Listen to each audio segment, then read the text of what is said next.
السلام عليكم.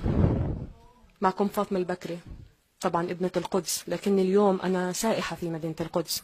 جئت الآن مع مجموعة من السياح ومن الإسرائيليين إلى مدينة داود. مدينة داود أو ما يسموها مدينة داود هي الاسم العبري أو الاسم الإسرائيلي المبتدع.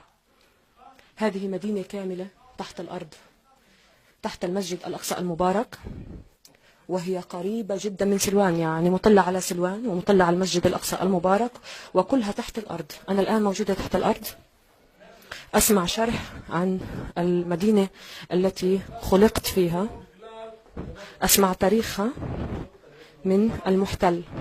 هذا هو حالنا في مدينة القدس. ولكن في ذات اللحظة هناك أصوات تعلو بجانب صوت هذا المحتل الذي يشرح تاريخ المنطقة المبتدع، وهي صوت أذان العصر من المسجد الأقصى المبارك. خليكم معي حتى نكمل الجولة. אני רק אראה לכם מה יש, ותגידו לי אתם מה זה לדעתכם. תראו, שקע בקיר כאן רבועי, עיגול חצוף ברצפה, ובתוכו עוד עיגול עמוק יותר.